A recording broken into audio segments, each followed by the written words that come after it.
Good evening. My name is Eric Reinhardt. I'm the Lake County State's Attorney. As a resident of Highland Park myself, my family and I grieve with our neighbors over this unimaginable tragedy. On behalf of the State's Attorney's Office, I want to express my condolences to the families of those who lost their lives yesterday in this premeditated and calculated attack. Separate from those 7 lives that were ripped away, over 24 other mothers, fathers, sons, daughters, brothers, sisters, and neighbors were injured. Hundreds, if not thousands, will be psychologically scarred by yesterday's events.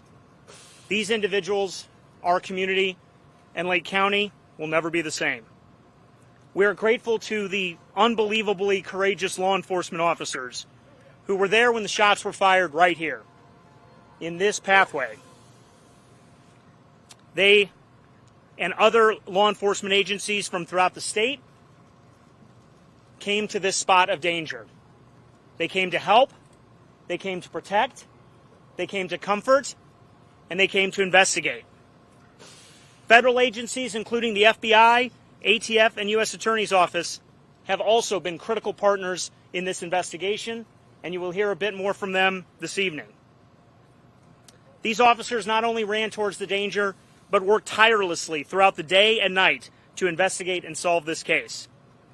I want to also thank all of the community members and business members and leaders who provided us with dozens of videos and photos. We continue our request for those photos and videos. This is still an open and active investigation.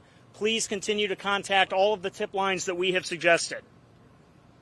To those who are physically and psychologically suffering today in hospitals and in homes throughout our community, we offer our most fervent and urgent prayers.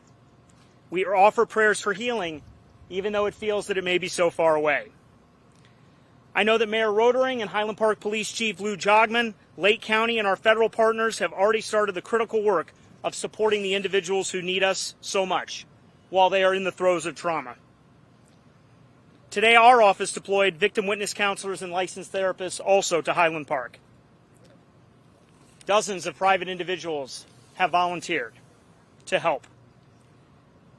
This has been one of the most uplifting things I've ever seen in Lake County's history. The community has come together, even in the throes of trauma.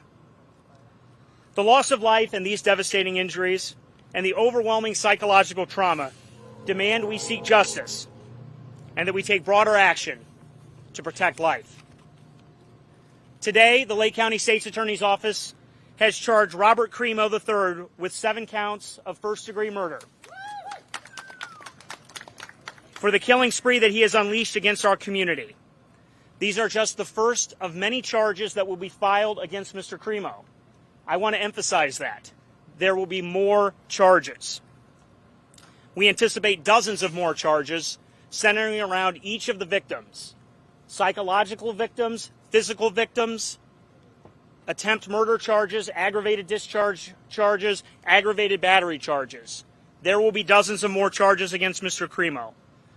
But these 7 counts of first-degree murder will lead to a mandatory life sentence should he be convicted, without the possibility of parole.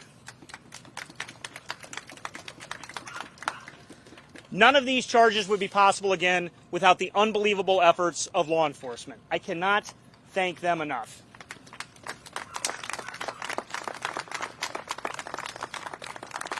I have to thank the men and women of the Lake County State's Attorney's Office who have been working with law enforcement since the moment that we identified a suspect. We continue to work with our federal partners to understand every aspect of this well-orchestrated and carefully planned crime. Tomorrow morning at the Lake County Courthouse, we will ask a judge to hold Mr. Cremo without the possibility of bail. As I mentioned, our support for victims started today, both from the State's Attorney's Office, from the Mayor's Office, from the City of Highland Park, from the Police Department, from the FBI Victim Assistance Group. We will guide them through the court process and deal with the trauma that will ripple forever outside of the courtrooms. But how do we make sure that there are no more victims? What should have been a celebration of freedom has ended in despair for our community. All of the people who died steps from here lost their freedom. All of it. Every ounce of freedom that they had. The freedom to love, the freedom to learn, and the freedom to live a full life. Their freedom matters too. We must do more as we think and reflect upon their freedom on this July 5th. Illinois has a strong red flag law that keeps communities safe and respects everyone's rights. We must vastly increase awareness and education about this red flag law called the Illinois Firearm Restraining Order. The goal of this tool is to ensure the safety of the individual and those around them. It allows courts to temporarily remove guns and prevent the purchase of new guns by individuals who pose a significant risk. As I said, this tool allows temporary removal from the subject and prohibits the new purchase during the duration of the order. It allows individuals to stabilize their behavior, seek treatment, and access other resources that our community must invest in to give those who need help. But separate from these red flag laws, which are very powerful in Illinois, we should also ban assault weapons in Illinois and beyond.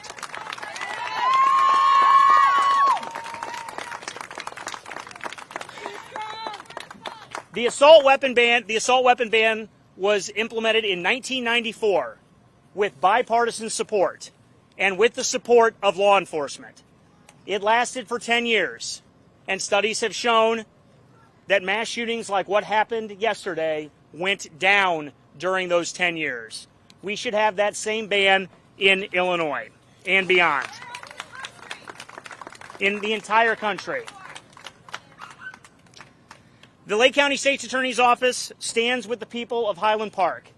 As I said earlier, this is where I am raising my family also. Our Violent Crimes Unit will continue to work with all of our law enforcement partners to continue to build this case.